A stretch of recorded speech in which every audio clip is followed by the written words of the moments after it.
Chet Atkins. Everybody's heard of him that's been around guitar for very long. Fingerstyle for guitar for sure. President of RCA Records. A guy that I studied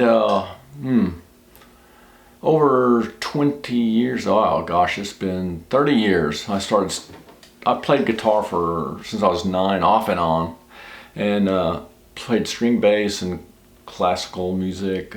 Got to play in some wonderful situations, but picked up, decided I was really going to get serious about guitar, and I started studying from the master, fingerstyle master. I heard fingerstyle and Chet Atkins one day, and it just about blew my mind 30 years ago. And I had to learn to play like that a little bit. And I mean, there's no Chet, and I can prove that I've played. There we go. There's the old master. And I had every book he had, well, a lot of them, not every one. And John Knowles and actually went to, a couple of times, went to the Chet Atkins Appreciation Society. And I can prove it, I met Chet. Here's a little picture of him somebody sent me, and me and Chet. And here's another picture of a guy that I met there. Does anybody know his name? His name was Tommy something or another. I think he died. So Chet was an interesting fella. Some people had gone to the Chet Atkins Appreciation. I wanted to learn, all the seminars, and I was there for several days in Nashville, soaking up all I possibly could, and seen some of the top names, anywhere in Nashville, and I believe that guy Tommy was actually a protege. It just popped in my mind of his. Started from a little boy, and so let me just tell you what happened when I was down there. I've got my mighty Gretsch, Chet Atkins model, but at the time, I won. The Gibson guitar had donated a beautiful Chet Atkins, of course, model Gibson Country Gentleman, and guess who won it? Yours truly. And whenever I won it, I was so excited. I mean, it's just the way it was announced to me. Chet was at the Appreciation Society for several days, and he had a concert that night. I had met him two or three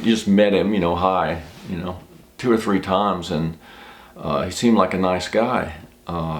Very personable. Shook your hand, look in the eye. So I wasn't trying to meet him, I just ran into him. But that night there was a concert. I think it was the last night. There's a big concert, and that's when they did the drawing. And guess who won? Me. And I couldn't believe it. I was in shock when I heard my name.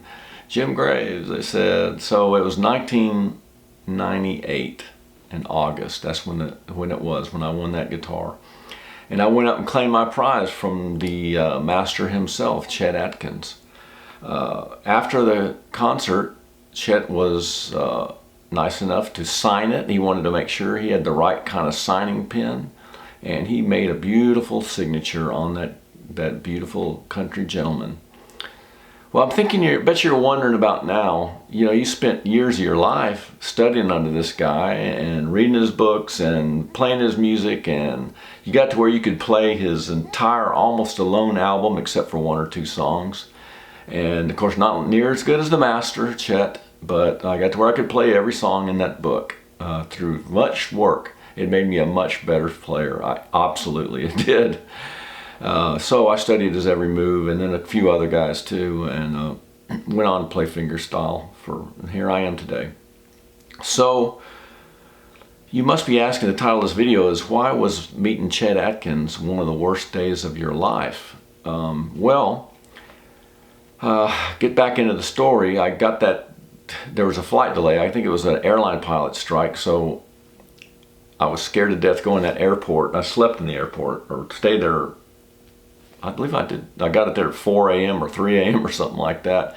And I was finally able to, after hours and hours, I was finally able to get out and get home through a circuitous route to Dallas-Fort Worth area, to my home.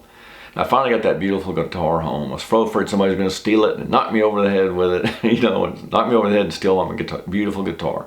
Well, I got home and just, it was a sight to behold. Just beautiful, beautiful, beautiful, and it sounded marvelous. And I didn't have a lot of guitars back then. Space Age Jim was pretty busted. Didn't have much money at all. You know, I had 2 kids I was raising.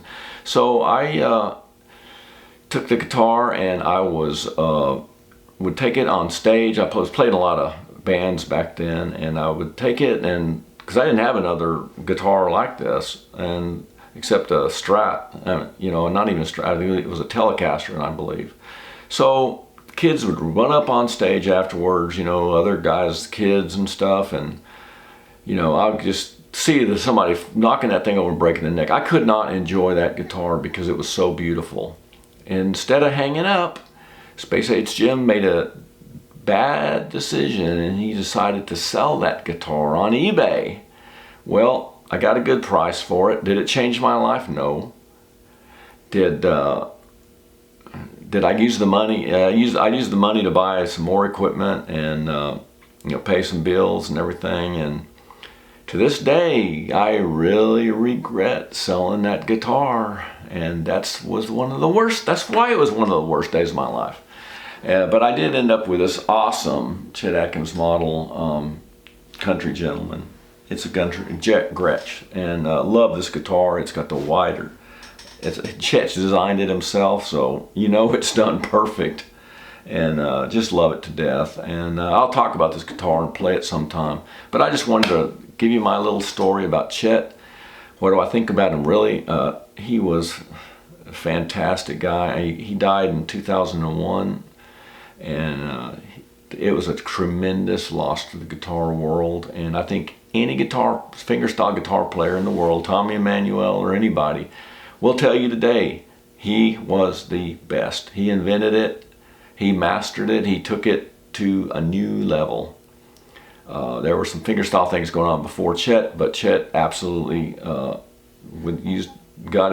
showed how to use their bass and fingers and thumb, and we used a thumb pick just like this, a Fred Kelly thumb pick. So that's my story about Chet. Please subscribe, and there'll be a lot more videos coming out like this in the near future. Product reviews and everything.